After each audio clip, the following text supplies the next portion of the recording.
Solid state में NEET और AIIMS से क्वेश्चन बहुत इजी आते हैं। थ्योरेटिकल क्वेश्चन ज्यादा पूछते हैं, बहुत होगा तो कंसेप्चुअल। अगर न्यूमेरिकल पूछेगा तो 1 से 2 लाइन में आंसर आ जाएगा। तुम क्वेश्चन देख करके देखो और टिक करो, ऐसा क्वेश्चन होगा। तो जानबूझ के हम पहले एम्स का क्वेश्चन उठाएं ताकि एम्स वाला तुम बनाओगे, तुमको और कॉन्फिडेंस बढ़ेगा। फिर हम लोग नीट वाला क्वेश्चन डिस्कस करेंगे। 2017 में एम्स से 2 क्वेश्चन पूछा था सॉलिड स्टेट पर, ठीक है। दोनों क्वेश्चन एक साथ पहले सॉल्व कर लो, फिर हम बताते हैं। चलो अब हम लोग इसको सॉल्व करते हैं। कराया है order of packing fraction. Packing fraction का ऑर्डर क्या होगा, खुद बताओ। सबसे ज्यादा पैकिंग फ्रैक्शन किसमें होता है? एफसीसी में 74%। और एफसीसी का ही तो ये पार्ट है एचसीपी, हेक्सागोनल क्लोज पैकिंग। मतलब इन दोनों का पैकिंग फ्रैक्शन कितना होगा? 74%। बीसीसी का 68%, इसका 52%। डायरेक्ट आंसर डी नहीं। अब आ जाओ question number 2। In a cubic X atom are at corner. X कहां पे प्रेजेंट है? कॉर्नर पर, ठीक है। वाई कहां पे प्रेजेंट है? फेस सेंटर पर। कह the number of X and Y are, मतलब नंबर पूछ रहा है, पार्ट नहीं पूछ रहा है। तो कॉर्नर कितने होते हैं बताओ? कॉर्नर होते हैं 8 और फेस सेंटर कितने होते हैं? 6। यानी अगर कोई एटम कॉर्नर पे तो उसका वैल्यू कितना हो जाएगा? 8। कोई फेस के सेंटर पे तो उसका वैल्यू कितना हो जाएगा? 6। अब बताओ, ऐसा क्वेश्चन छोटे छोटे क्वेश्चन है नहीं। अब देखो नीट का क्वेश्चन 2 को सॉल्व कराए थे, 2017 में आया हुआ है। एम्स में 2 क्वेश्चन आया हुआ था 2017 में, दोनों सॉल्व करा दिए। नीट 2017 में केवल 1 क्वेश्चन पूछा था, और वो भी देखो थ्योरेटिकल क्वेश्चन। हम बोले थे ना कि मेडिकल में सॉलिड स्टेट से थ्योरेटिकल क्वेश्चन पूछेगा, और जेईई में न्यूमेरिकल थोड़ा पूछता है। अगर नीट में न्यूमेरिकल आता भी है तो बहुत छोटे छोटे न्यूमेरिकल आते हैं, ठीक है। चलो अब हम लोग क्वेश्चन नंबर 17, क्वेश्चन एक बार बोल दे रहे हैं तब पॉज करके सॉल्व करना, ठीक है। अच्छा, जब भी बोलते हैं ना कि सॉल्व करो तो तुरंत मेरा वीडियो रोक के सॉल्व कर लिया करो, फिर मेरा वीडियो देखा करो, तो सॉल्यूशन तुम्हारे सामने रहेगा। कहता है Which is the incorrect statement? इसमें तुमको इनकरेक्ट स्टेटमेंट खोजना है। पहला, density decreases in case of crystal with Schottky defect. Schottky defect में डेंसिटी डिक्रीज करते हैं, तो सही बात है। और यहाँ पे देखो कह रहा है इनकरेक्ट स्टेटमेंट, इसका मतलब ये नहीं आंसर होगा। कह रहा है NaCl इज ए इंसुलेटर। अब NaCl सॉलिड लिखा है ना, अगर मोल्टेन होता तो कंडक्टर होता, सॉलिड है तो insulator. Silicon is a semiconductor, silver is a conductor, and quartz is a piezo electrical crystal, ठीक है। अगर तुम ये पॉइंट नहीं भी जान रहे हो ना, तो भी तुमसे क्वेश्चन बनेगा। होल्ड करो कैसे। कह Frenkel defect is favoured in case ionic compound in which size of cation and anion those are equal. Frenkel defect कब होते हैं? तो जब कैटायन और एनायन के साइज में बहुत डिफरेंस हो। क्यों? क्योंकि फ्रैंकल डिफेक्ट शो करने के लिए R+R- very very low then 1। इसका रेडियस रेशियो बहुत छोटा होना चाहिए, और रेडियस रेशियो कब छोटा होगा? जब साइज में बहुत डिफरेंस होगा। तो इसीलिए ये आंसर होगा। अच्छा, ये वाला क्वेश्चन देखो, ये तो हम वीडियो में भी सॉल्व किए हुए हैं कि F ऐसे नहीं होगा, Fe 0.98 और O1 होगा। Fe 0.98 has non stoichiometric metal deficiency defect. Clear है? ये क्वेश्चन सॉल्व किए हुए हैं, जाके मेरा वीडियो देख लेना, ठीक है। तो चलो हम लोग क्वेश्चन सॉल्व करते हैं 2017 के बाद 2016 AIIMS as well as NEET. तो 2017 एम्स, 2017 नीट क्वेश्चन सॉल्व हो गया। अब हम लोग 2016 में आते हैं। 2016 में एम्स में 2 क्वेश्चन आया था सॉलिड स्टेट से। अच्छा, एक बात देख रहे हो, हर साल नीट हो, एम्स हो, आईआईटी हो, जेईई एडवांस हो, हर जगह सॉलिड स्टेट से क्वेश्चन आने हैं। क्वेश्चन आने का पैटर्न क्या है? अगर नीट दे रहे हो थ्योरेटिकल क्वेश्चन, बहुत होगा तो कंसेप्चुअल तक जाएगा। अगर एम्स दे रहे हो कंसेप्चुअल थोड़ा न्यूमेरिकल, अगर जेईई मेन दे रहे हो कंसेप्चुअल थोड़ा न्यूमेरिकल, अगर एडवांस दे रहे हो तो न्यूमेरिकल, और अगर कंसेप्चुअल दिया तो उसमें कंसेप्ट के लिए बहुत टाइम देना होगा, कुछ एक्स्ट्रा, ठीक है। तो क्वेश्चन नंबर 4 और 5 2 क्वेश्चन है। एक बार क्वेश्चन पढ़ दे रहे हैं ताकि तुमको राइटिंग में दिक्कत ना हो, ठीक है। इसमें कह रहा है in a crystalline solid X atom occupy HCP and 1/4 of tetrahedral voids are occupied by Y. atoms, then empirical formula of crystalline solid is X2y, XY2, X4y, XY। Question समझ में आ गया होगा तो पॉज करके सॉल्व करो। चलो अब हम लोग डिस्कस करते हैं। पहले ये क्वेश्चन कह रहा है कि X HCP पे है, X HCP पे है।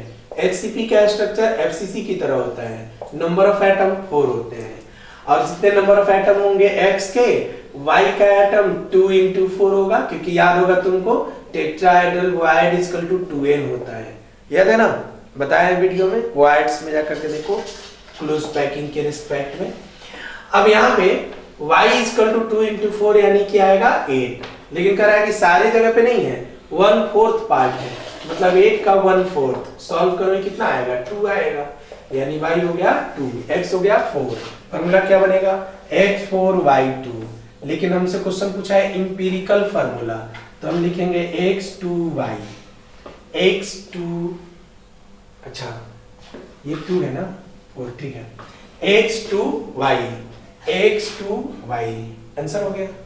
ठीक है, इसी का सेकंड पार्ट क्वेश्चन पढ़ दे रहे हैं एक बार, इसको सॉल्व कर लिए होगे तुम लोग, ये लो। अब क्वेश्चन नंबर ये 5 कह रहा है a metal crystalline in BCC lattice a radius 4 angstrom, then what will be edge length of its unit cell. ठीक है, तो पॉज करके सॉल्व कर लो। चलो अब इसको सॉल्व कर दे रहे हैं। क्वेश्चन में पहले कह रहा है कि BCC स्ट्रक्चर है और मेटल है। अगर मेटल है और BCC स्ट्रक्चर को रखा है तो तुमको ये पता होगा कि सबका साइज इक्वल होगा, मतलब तुम लिख सकते हो 4r = a√3। नहीं, यहाँ पे कह रहा है रेडियस 4 एंगस्ट्रम, तो बस हो गया, और क्या 4 × 4 /√3 = a, यानी कि 16/√3, 16/√3 एंगस्ट्रम। देख लो कैसा क्वेश्चन है, ये एम्स का क्वेश्चन है 2016 का। तो नीट का क्वेश्चन इससे भी आसान है। 2016 के 2 क्वेश्चन आए हुए नीट में, वो दोनों को सॉल्व कर ले रहे हैं। ये सिर्फ इसलिए कर रहे हैं ताकि तुमको ये एहसास दिला सके कि अगर तुम मेरा सारा एपिसोड थियरी का देखे हो तो तुमको कोई भी क्वेश्चन में प्रॉब्लम नहीं होगा। तो लास्ट 2 क्वेश्चन सॉल्व करके आगे बढ़ जाएंगे। तो एम्स 2016 का क्वेश्चन कर लिए, अब हम लोग सॉल्व करते हैं नीट 2016 का क्वेश्चन। नीट 2016 में भी देखो 2 क्वेश्चन आया हुआ है, ठीक है। अच्छा एक बात बताओ, जैसे मान लो नीट की बात करें तो 45 क्वेश्चन आते हैं, तो 45 में फिजिकल भी होता है, ऑर्गेनिक भी होता है, इनऑर्गेनिक भी होता है। ऑर्गेनिक के बहुत सारे क्वेश्चन होते हैं जो देखो और आंसर, खास करके अगर तुमको नेम रिएक्शन वगैरह याद हो। अगर तुम इनऑर्गेनिक का क्वेश्चन देखो तो देखते ही आंसर, क्योंकि थ्योरेटिकल टाइप के क्वेश्चन होते हैं। यानी अगर टाइम टेकन की बात आए तो कौन सा पोर्शन टाइम टेकन होता है, फिजिकल। अब फिजिकल में भी ऐसा, जैसे मान लो 45 क्वेश्चन आ रहा है, उस 45 क्वेश्चन में अगर तुमको फिजिकल से 20 क्वेश्चन पूछा, सपोज करो 15 क्वेश्चन पूछा, तो 15 में 15 में ऐसा नहीं कि सारे क्वेश्चन टफ होंगे, सारे कैलकुलेशन वाइज होंगे, या सारे थियरी होंगे। कुछ थियरी रहेगा, कुछ न्यूमेरिकल रहेगा। कई बार स्टूडेंट कहता है सर ये न्यूमेरिकल तो बहुत टाइम टेकन है, सही बात है, तो कुछ क्वेश्चन आसान भी तो दिया है।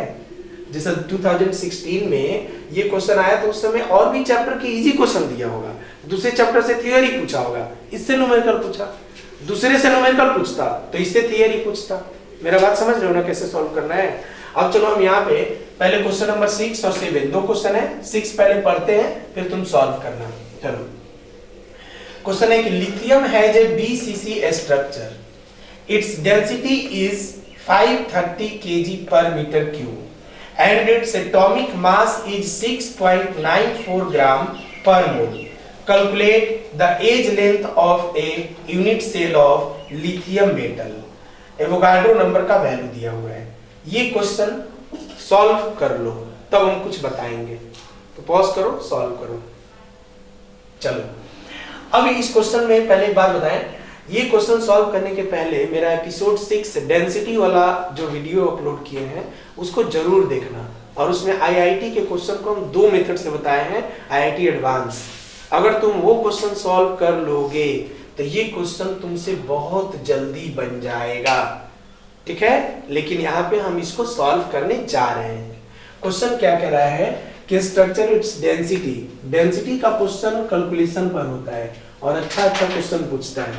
तो डेंसिटी कितना दिया हुआ है 530 kg पर मीटर क्यूब, ठीक है। अब देखो ये kg पर मीटर क्यूब है डेंसिटी, उसके बाद इसका मास कितना दिया है 6.94 ग्राम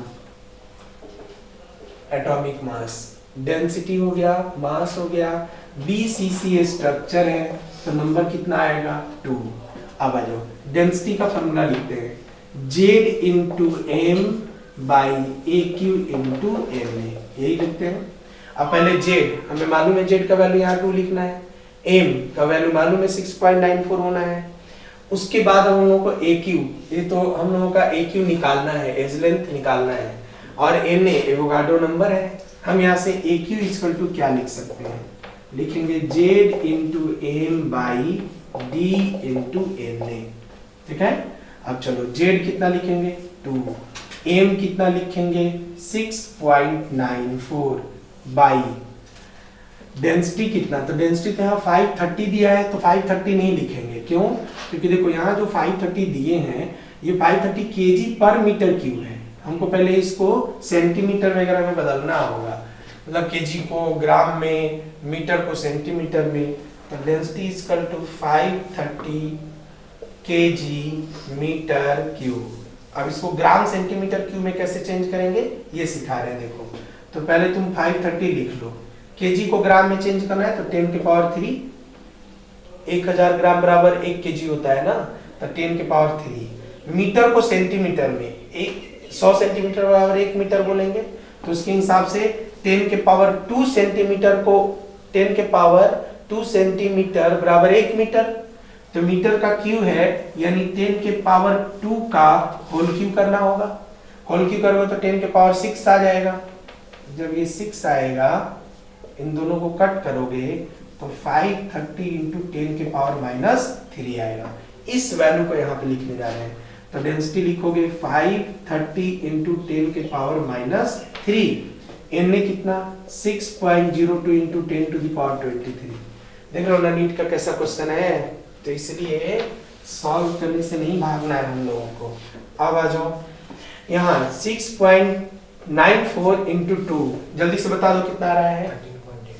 कितना लाउडली बोलो, 13.8 बाई 530 इंटू 6.8, इन दोनों को सॉल्व करने से कितना आ रहा है बताओ।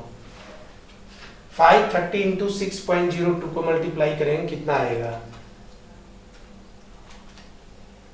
530 इंटू 6.02 को सॉल्व करेंगे तो कितना आएगा।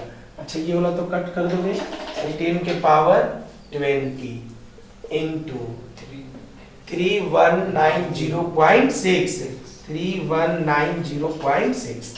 अब 13.8 में 3190.6 से डिवाइड कर दो, कितना आ रहा है 0.004 इंटू, अब देखो 0.004 इंटू ये 10 के पावर, ये तो ऊपर चला आएगा तो हो जाएगा 10 टू दी पावर n है ना, हाँ ठीक है, ये आ जाएगा 10 के पावर ऊपर -20। पहले बोलो इतना बात समझ में आ गया।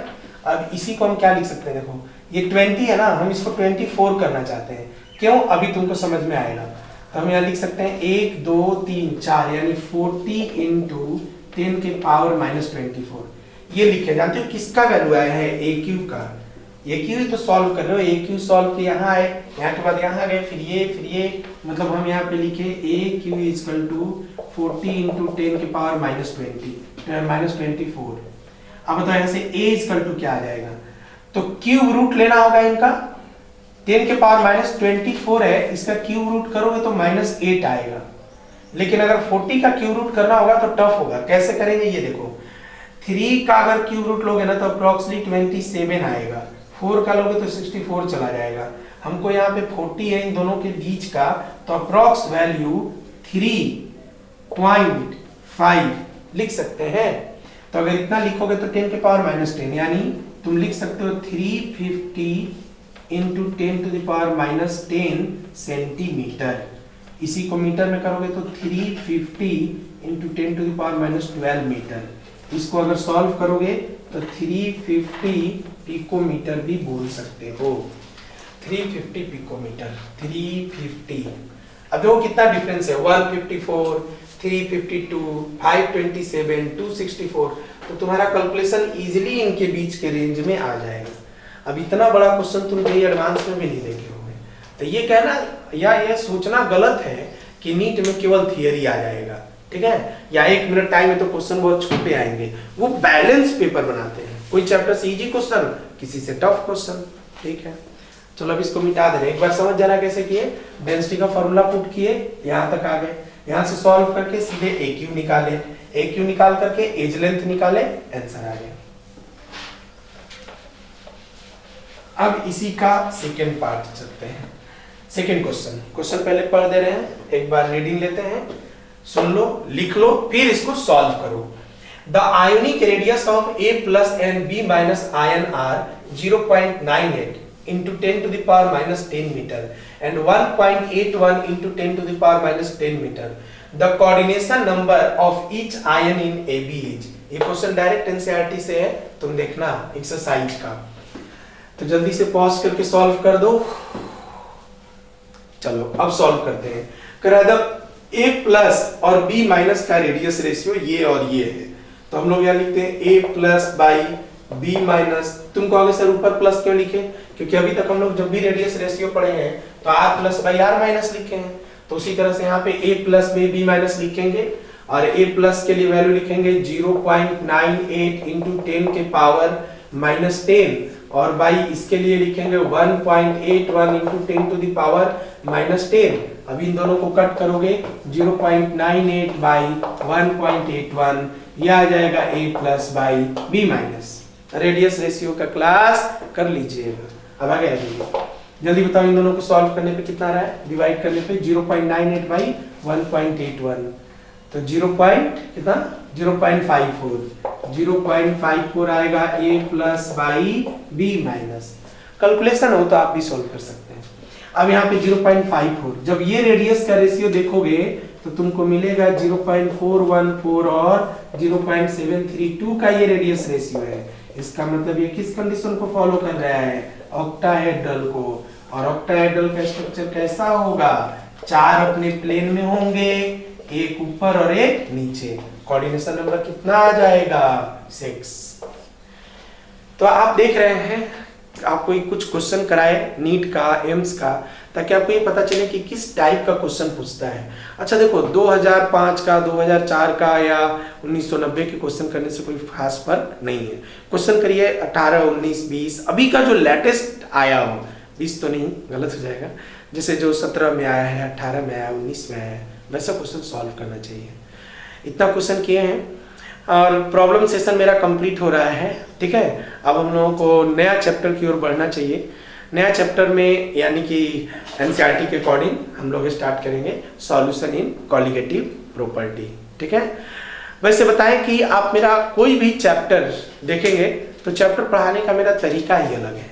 हम कोई टॉपिक शुरू करते हैं, टॉपिक के अंत में आप जाइएगा तो उस टॉपिक से रिलेटेड आईआईटी के क्वेश्चन, एनसीईआरटी के, नीट के ऑलरेडी एक्युमुलेट करके करा दिए, इसीलिए यहाँ पे कुछ कम ही क्वेश्चन मिल पाए हैं। मेरा बात समझ गए? तो तुम लोग भी क्वेश्चन करो, जितना ज़्यादा से ज़्यादा हो सकता है। मेरा वीडियो देखने के बाद क्वेश्चन सॉल्व करोगे तो हो जाएगा। और बाकी चैप्टर भी हैं, जैसे सॉल्यूशन हो गया, electrokinetics, surface chemistry, ionic equilibrium, chemical equilibrium, thermo, state of matter, हर चैप्टर का मेरा वीडियो रिकॉर्डिंग है। वीडियो रिकॉर्डिंग की अच्छी बात क्या है कि अगर तुम उसको मोबाइल में देखोगे तो तुमको उतना समझ में नहीं आएगा, क्योंकि वीडियो हाई रिजोल्यूशन पे बनाया है। पहले भी हम बोले हैं वीडियो क्वालिटी बहुत अच्छी है, तो इसलिए उसको तुम डाउनलोड करके या तुम उसको पेन ड्राइव से ले करके किसी तरह पॉसिबल हो तो, और लैपटॉप में और टीवी में देखो, तुमको इतना अच्छा लगेगा मेरा वीडियो लेक्चर कि लगेगा कि तुम मेरा 3D क्लास कर रहे हो। तो चलो, थैंक यू टू ऑल ना, पढ़ाई करो।